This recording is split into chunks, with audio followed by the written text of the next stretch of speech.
Nós estamos dando início numa nova série de mensagens focado nas cartas às igrejas do Apocalipse. E hoje eu gostaria de dar uma introdução a essa nova série, olhando para a introdução do livro do Apocalipse, que é Apocalipse capítulo 1, e a relação que essa introdução possui com as cartas.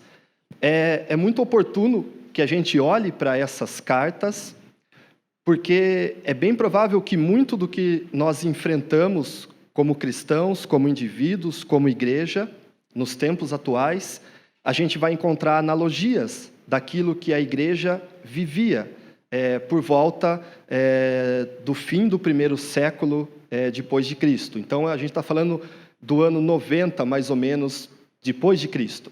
E a gente encontra uma igreja lidando com várias pressões externas. Um simples detalhe do primeiro século, né, já faz a gente falar, nossa, a gente sabe o que é isso. O povo era submetido a pesados tributos, pesados impostos. Então não é fácil você viver debaixo de uma dominação estrangeira.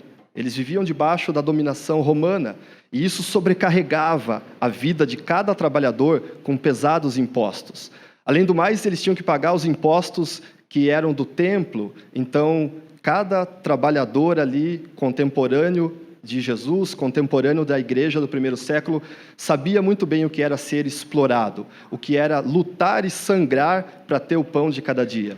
A gente vê uma igreja ali que vai ser dita que ela é pobre, que ela sofre em determinados momentos perseguição, que ela tem confusões internas também a respeito da sua fé, a respeito de quem ela é e quem é o seu Deus, ela tem confusões a respeito da doutrina, e é oportuno que a gente olhe para essas cartas e, através dessas cartas, a gente busque a mesma orientação que as igrejas ali do primeiro século tiveram. Bom, como eu disse, a gente vai começar no capítulo 1, e o texto de Apocalipse, verso 1, do capítulo 1, diz o seguinte: revelação de Jesus Cristo.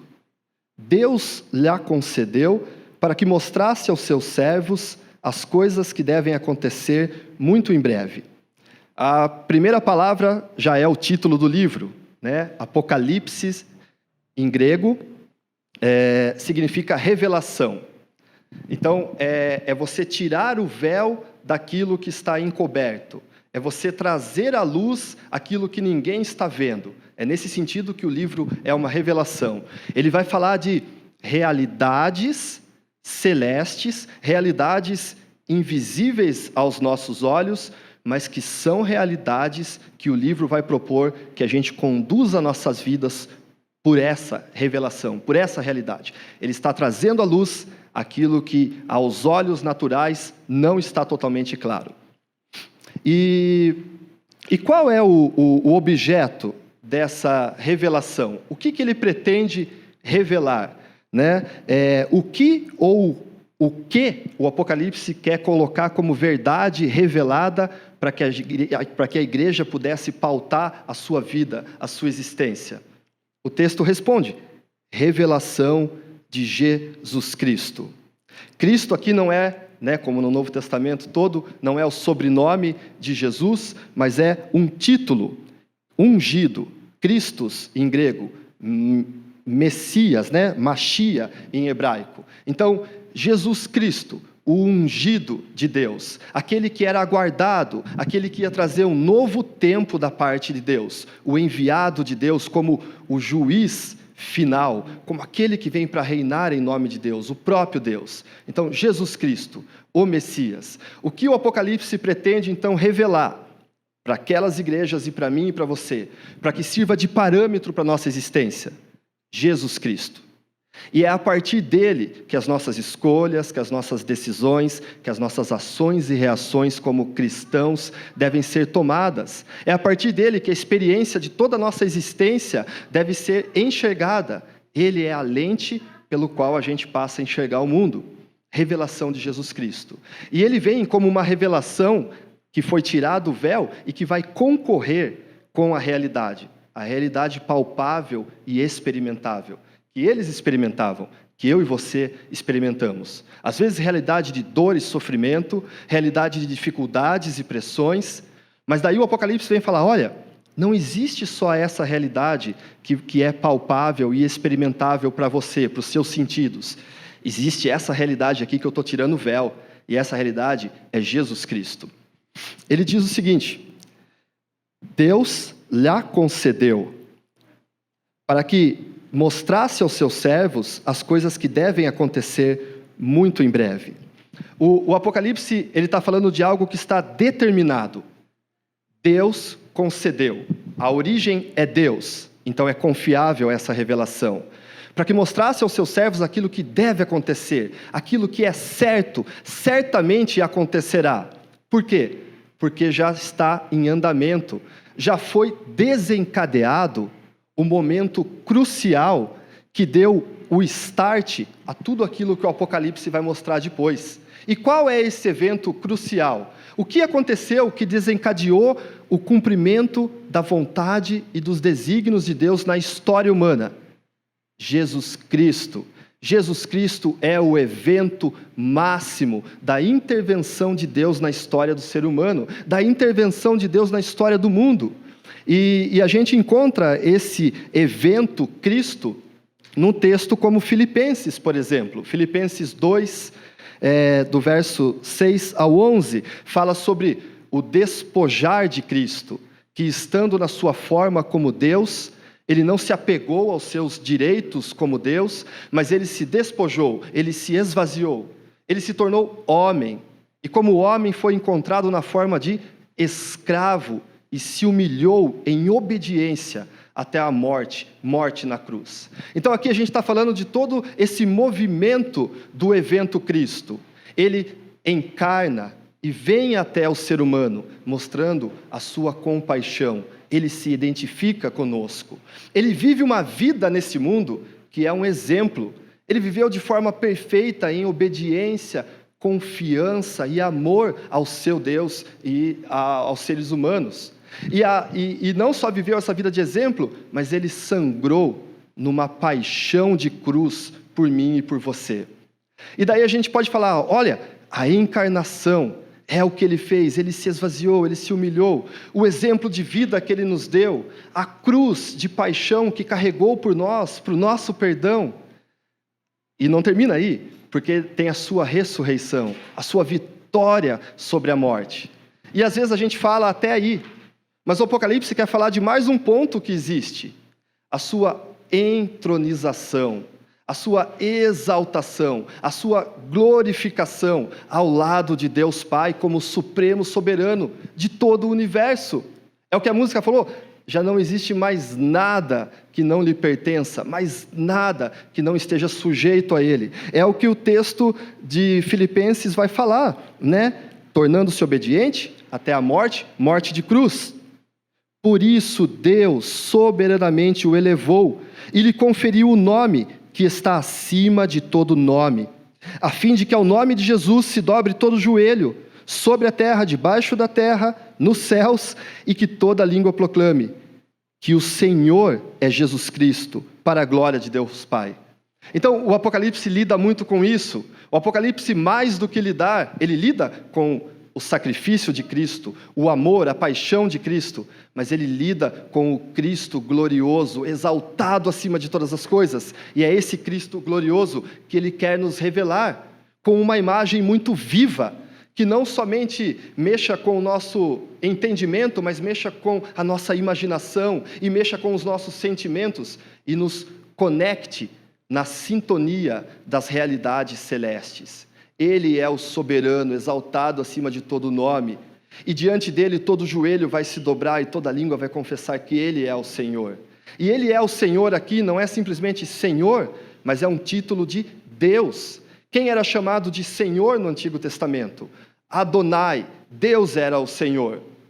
E quando fala Jesus Cristo é o Senhor, não está falando somente que ele é um Senhor, mas ele é o próprio Deus.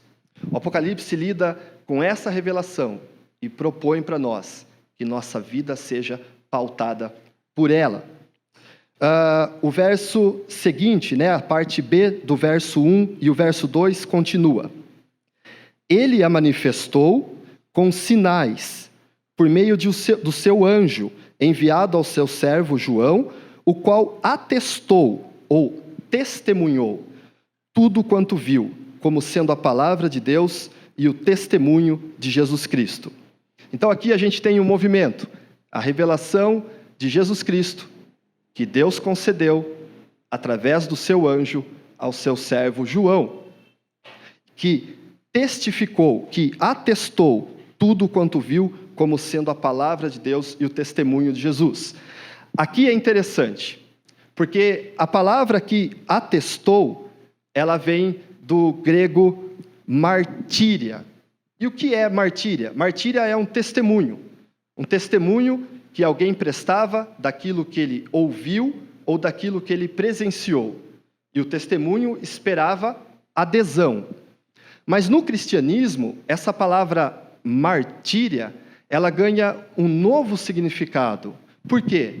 Aquele que está testemunhando do que ouviu e do que viu, ele empenha a sua própria vida nesse testemunho, de tal forma que ele entrega a sua própria vida, e ele empenha o seu próprio sangue, se necessário, para testificar da verdade daquilo que ele está falando. Ele está plenamente convencido do testemunho que ele está prestando. E é daí que vem o mártir, porque é aquele que deu ou perdeu a sua vida pelo testemunho de Jesus Cristo, pelo testemunho do Evangelho.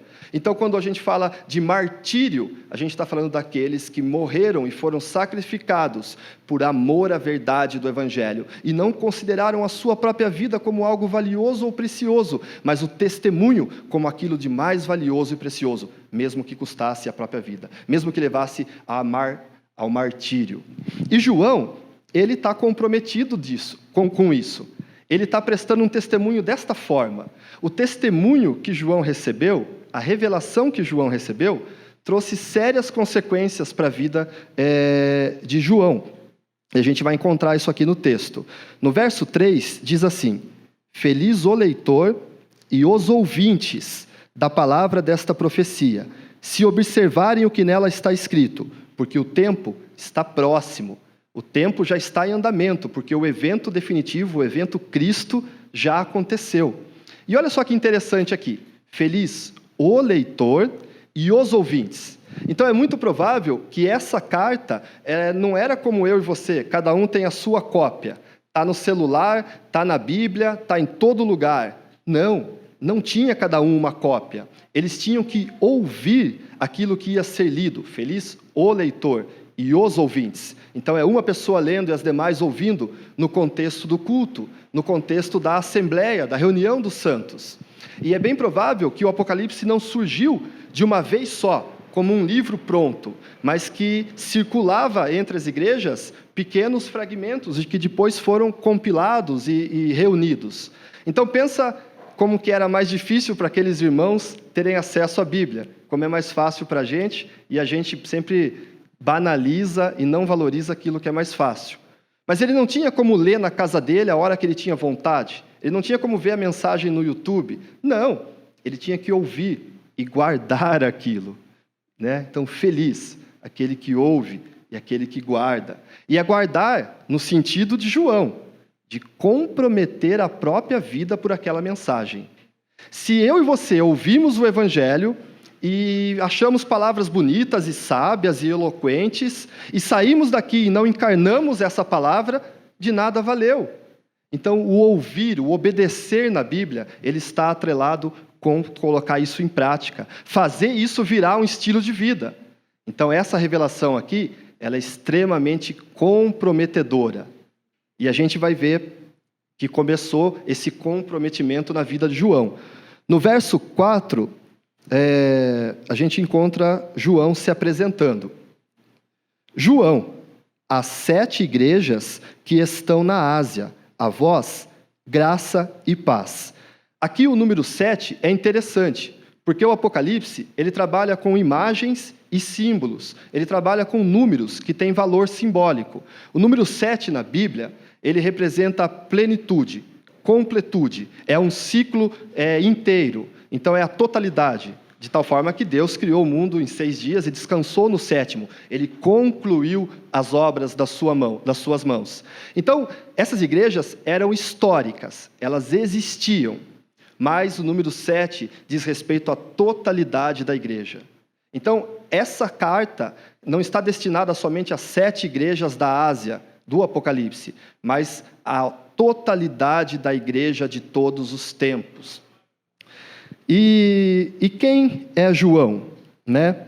João se apresenta no verso 9. Eu, João, vosso irmão e companheiro, na tribulação, na realeza e na perseverança em Jesus Cristo. Encontrava-me na ilha de Pátimos, por causa da palavra de Deus e do testemunho, né? Martírio de Jesus Cristo. Então, olha só o que aconteceu com João. João recebeu uma revelação. João tem uma mensagem a qual ele vai empenhar a própria vida. E João sofre as consequências disso. Provavelmente, ele está exilado na ilha de Pátimos. Então, João foi separado da sua comunidade. E João talvez tenha incomodado os poderosos do seu tempo, de tal forma que ele foi mandado para o exílio. Então, João recebe uma revelação em meio a um momento de dificuldade, de solidão. Um momento onde ele podia falar, eu resolvi seguir o Evangelho, eu resolvi seguir Jesus Cristo, e olha aonde que isso me trouxe. E essa revelação vem para fortalecer João. Verso 10 diz assim, no dia do Senhor fui movido pelo Espírito. Então, João se encontra movido, arrebatado pelo Espírito. E quando que ele recebe essa revelação? No dia do Senhor. Isso é extremamente significativo para nós. Quando é o dia do Senhor? É o dia da ressurreição, o domingo da ressurreição.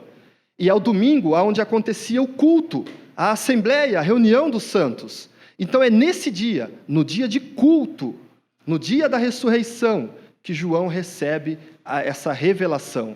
E João, ele não tem possibilidade de estar lá reunido com seus irmãos.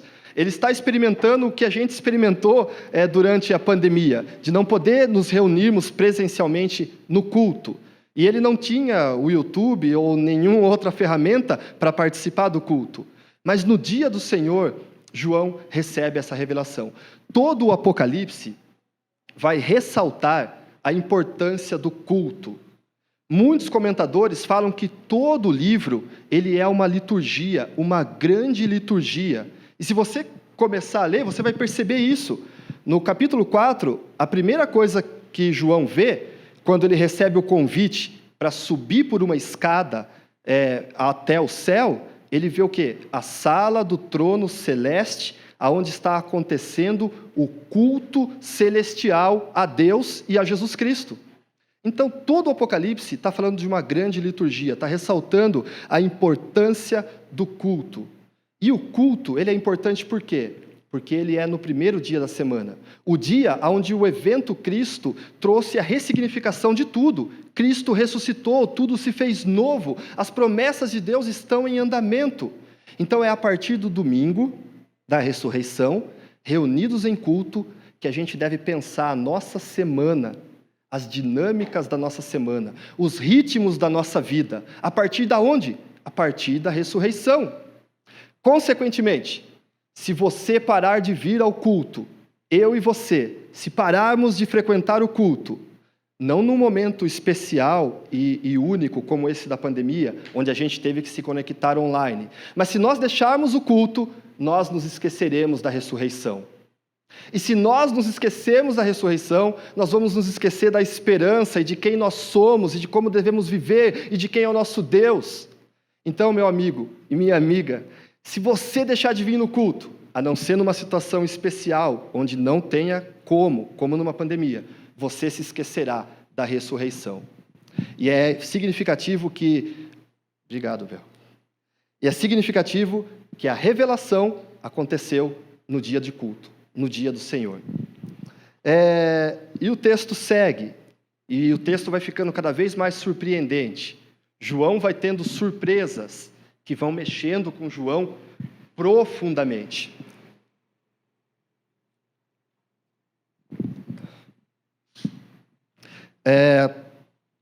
no verso 12, né? Não, antes do verso 12, João, ele ouve uma forte voz, como trombeta. E quando João se vira para ver quem com ele estava falando, e essa voz estava ordenando que ele escrevesse tudo aquilo que ele veria, que ele estava vendo, e enviasse para 7 igrejas da Ásia. E quando João se vira, ele tem uma surpresa, uma grande surpresa. E é essa surpresa que vai ressignificar a existência de João. E é essa surpresa que, quando João compartilha com as igrejas, é o que vai ajudar as igrejas em meio às suas dificuldades, em meio aos seus dramas e conflitos. E diz assim, no verso 12, e aqui só um parêntese, é importante pensar que o Apocalipse lida com imagens. Por quê?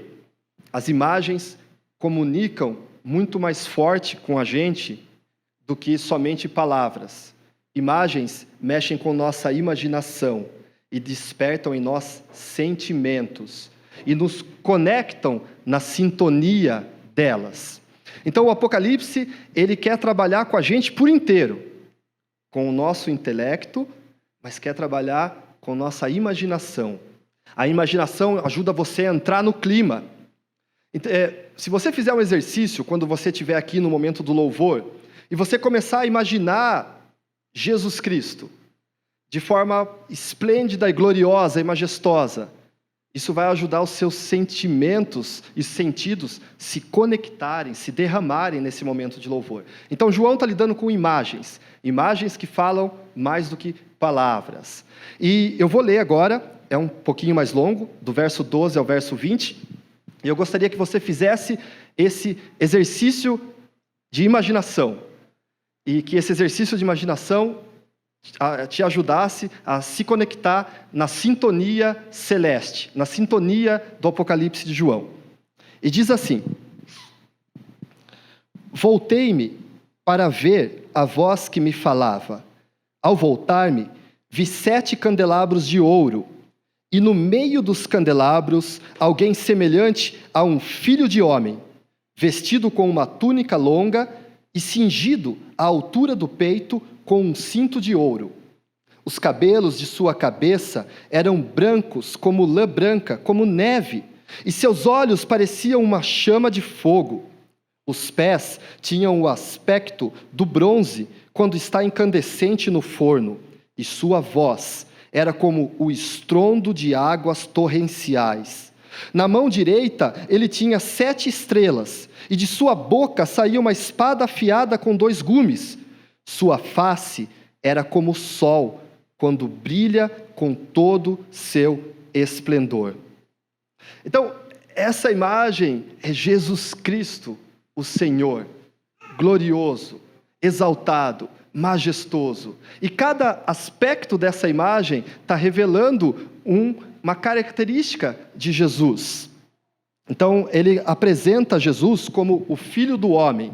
E quem é o Filho do Homem? Se você olhar para o livro de Daniel, capítulo 7, verso 13 e 14, você encontra essa figura do Filho do Homem, ou do Filho de Homem. E quem ele é? Ele é um juiz e um executor dos tempos finais, escatológico, do desígnio de Deus na história.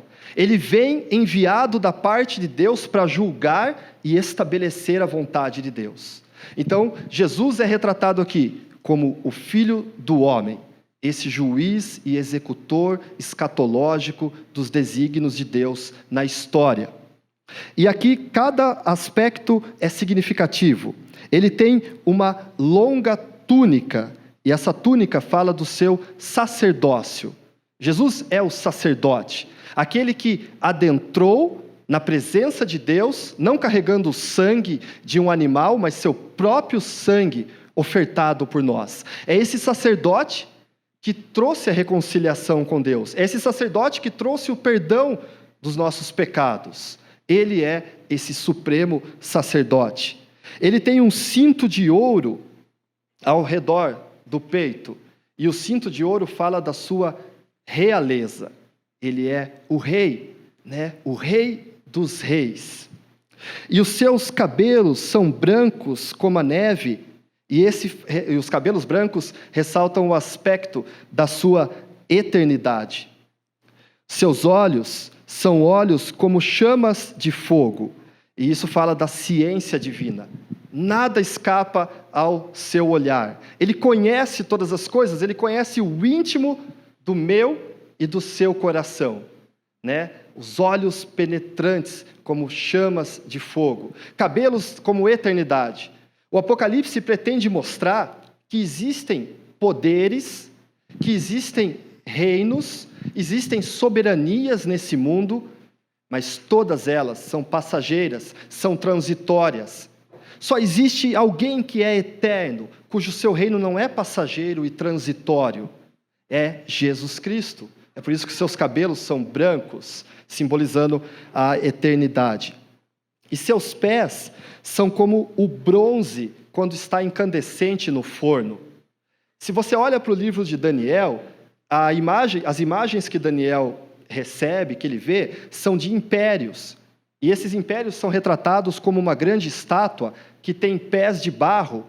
E quando os pés de barro são esmagados, a estátua toda se desfaz, mostrando que esses grandes impérios não possuem estabilidade para sempre, que eles são transitórios, que eles são passageiros, que eles são frágeis. Mas os pés de Jesus são como o bronze, são totalmente estáveis. Ele é inabalável, ele não vai passar. O seu reino veio e veio para ficar. E daí fala da sua majestade, né? Da sua divindade, porque sua voz era como o estrondo de muitas águas, era como o estrondo do mar, como o estrondo de águas torrenciais, e o seu rosto brilhava como o sol em todo o seu esplendor. Da sua boca saía uma espada afiada, e a espada afiada diz respeito aos seus decretos, a sua palavra, aquilo que ele decreta se cumpre, acontece, é como uma espada afiada que corta, a sua palavra é como uma espada que penetra até o íntimo do nosso ser, julgando nossos pensamentos, julgando nossas emoções e trazendo a verdade, é uma espada afiada que dilacera toda mentira. Ao vê-lo, verso 17, caí como morto aos seus pés. João fez a única coisa que você e eu poderíamos fazer diante de uma imagem, diante de um ser tão terrível. Ele é terrificante, ele é majestoso, ele é glorioso, ele é poderoso, e ele causa emoções, ele causa medo.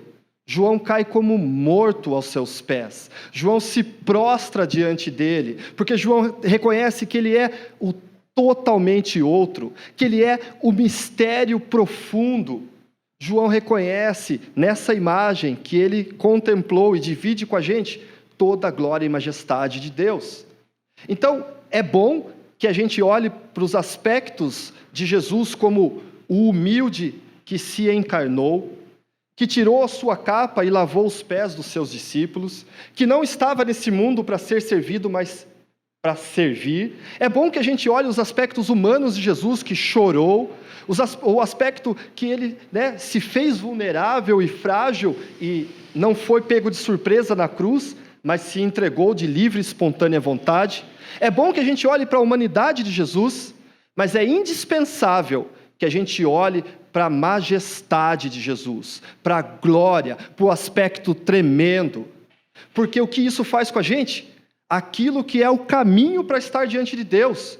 A gente cai como morto, desfalece aos seus pés. E João espera que isso cause esse efeito nos ouvintes. Pensa só, os ouvintes estão num dia de culto, e está todo mundo meio frio, e está todo mundo meio assim, veio no culto, mas não está muito conectado. E daí João lê essa passagem. E daí isso vai despertar os sentimentos de nulidade, de humildade, de pequenez, e diante da grandeza de Deus. E daí o louvor vai poder acontecer, porque a gente está no nosso devido lugar, e Deus está no seu devido lugar. Então, a imagem pretende facilitar que eu e você nos conectemos com esse ser tão grande e terrível. Mas ele é grande e terrível, majestoso, né? De tal forma que Isaías, no capítulo 6, o que Isaías fez? Quando os seus olhos viram o Senhor, ele gritou: ai de mim, eu estou perdido, porque eu vivo no meio de um povo impuro, lábios impuros, e eu tenho lábios impuros, e os meus olhos viram o Senhor. Ai de mim! Esse ai é um ai de espanto diante da santidade de Deus, é um ai de espanto diante da grandeza de Deus. É o que João experimentou. Mas esse ser terrível, que poderia nos fulminar, é um ser cheio de graça e misericórdia. E ele toca em João e fala: João, ele toca com sua mão direita em João. Ele fala: não temas, não tenha medo. Olha só quem que está falando para João não ter medo. Aquele que é o poder máximo de toda a existência, que o seu rosto brilha mais do que o sol. E ele fala: João, eu estive morto, mas eis que estou vivo pelos séculos dos séculos, e eu tenho nas minhas mãos a chave da morte e do inferno. Para pensar. Esse não tenha medo é o não tenha medo que a gente deve considerar. Olha quem que está falando. Não tenha medo diante das dificuldades, não tenha medo diante da sua fragilidade, da sua pequenez.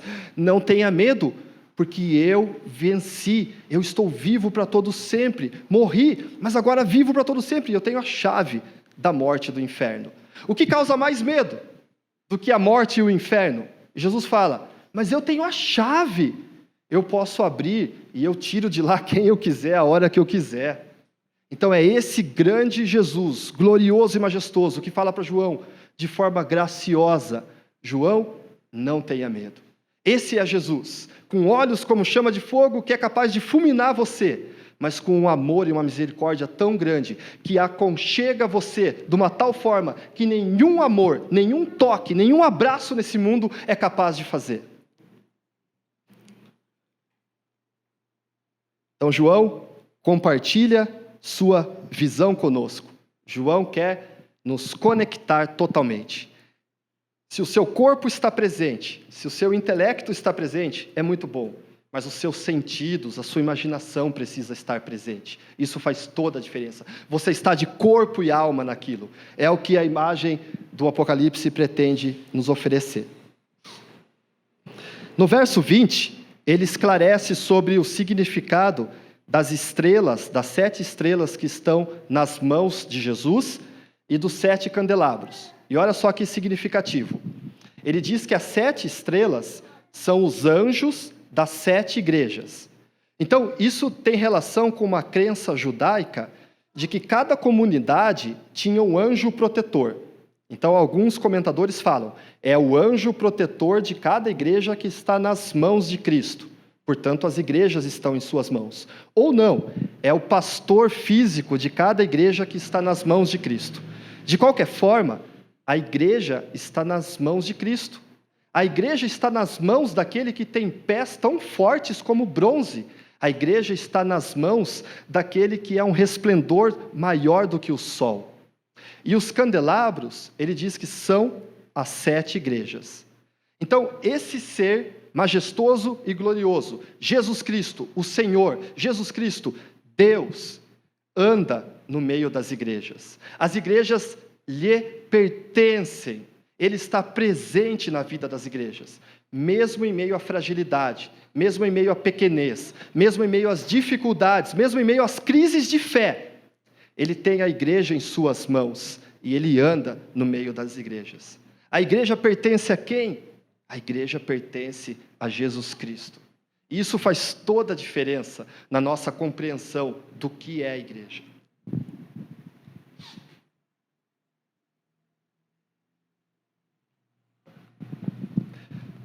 E daí, essa é a introdução, que depois disso seguem as cartas. E cada carta, na sua introdução, ela começa ressaltando um aspecto dessa figura de Jesus que foi revelada. Então existe uma relação E a gente vai desdobrar as cartas nas próximas mensagens dessa série.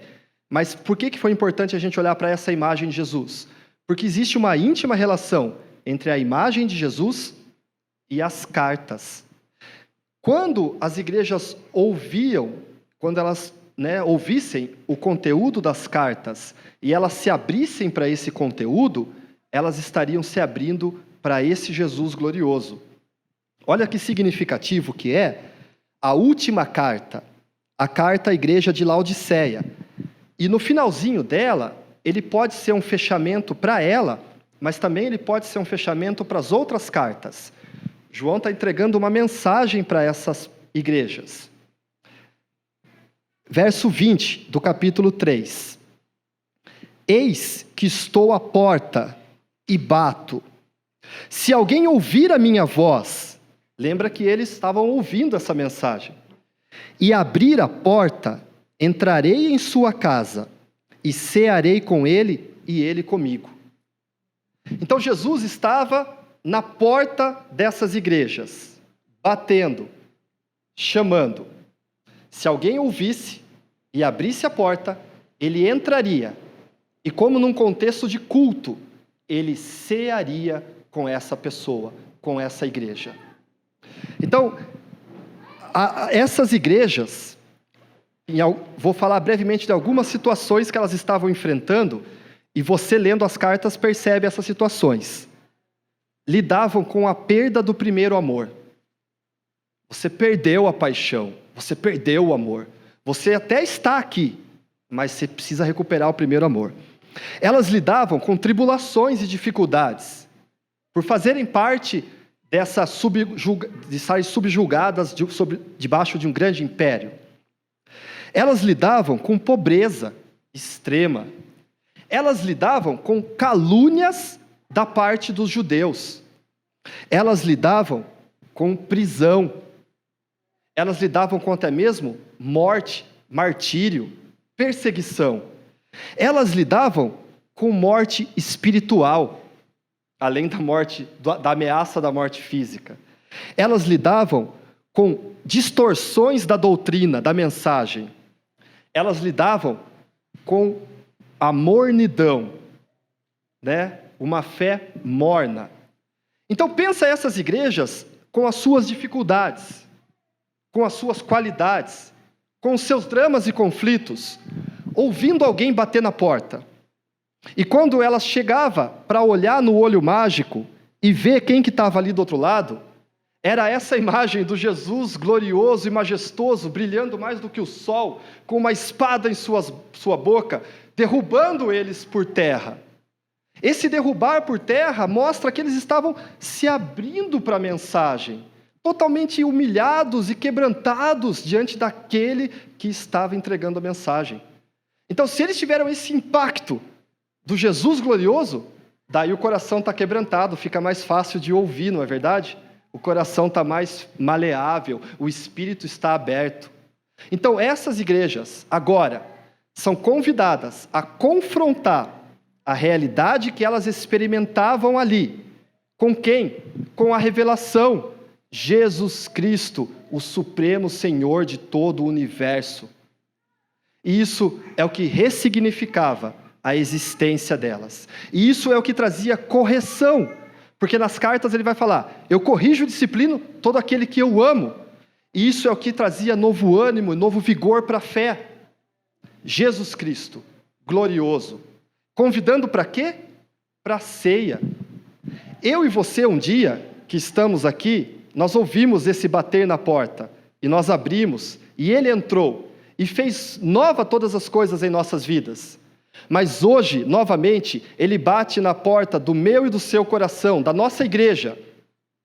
E se nós abrirmos a porta, ele vai entrar e vai ter comunhão conosco, vai cear conosco, vai nos lembrar do seu sacrifício, da sua ressurreição, da sua glória.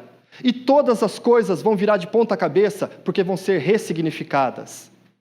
Nós precisamos abrir a porta. Hoje a gente vai ter um momento de ceia. E é a oportunidade de abrirmos a porta para que ele entre e faça nova, estabeleça comunhão conosco. E se você nunca fez isso, hoje você tem a oportunidade de fazer. porque Ele está batendo na porta. E quando você olhar pela brecha da porta, você vai ver esse ser glorioso, majestoso, terrível, mas cheio de graça, amor e misericórdia, e que vai poder falar para você: não temas, eu venci, e tenho a chave da morte e do inferno em minhas mãos. Amém? Que esse Jesus glorioso venha ressignificar a nossa existência, assim como ressignificou a existência daquelas igrejas. Que esse Jesus glorioso seja o ponto de partida do qual nós vamos ouvir as mensagens das cartas e vamos ter a oportunidade de sermos reorientados, corrigidos, mudados, transformados. Eu gostaria de orar com vocês. Senhor, obrigado por esse momento de culto. Esse momento de culto no domingo da ressurreição. Esse momento de culto que nos lembra da tua vitória sobre a morte, sobre o pecado. Esse momento de culto que nos lembra que o Senhor é o poder máximo, assentado à direita da majestade do Todo-Poderoso nos céus. Esse momento de culto que nos lembra da tua glória e majestade, que nos lembra que um dia todo joelho vai se prostrar e toda língua vai proclamar que tu és o Senhor, o próprio Deus. Hoje eu e cada um dos meus irmãos aqui tem a oportunidade, Senhor, de nos depararmos com o Cristo glorioso e de sermos lançados por terra, como João foi lançado por terra, e de nos confrontarmos a nossa pequenez diante da glória, majestade e grandeza do Senhor, e de nos abrirmos para a tua mensagem e de cearmos com o Senhor. Se nós sentarmos à mesa com o Senhor, esse Senhor do universo, terrível e glorioso, todas as demais coisas serão menores, porque o Senhor será grande, e se o Senhor for grande aos nossos olhos, é verdade que tudo mais será pequeno. Que nesse momento de ceia, Pai, cada um de nós possa ouvir o bater do Senhor na porta, e cada um de nós possa se deparar com esse glorioso Senhor do universo, cheio de graça, ternura e majestade. E cada um de nós possa experimentar o teu toque, em nome do teu Filho Jesus, Senhor. Amém.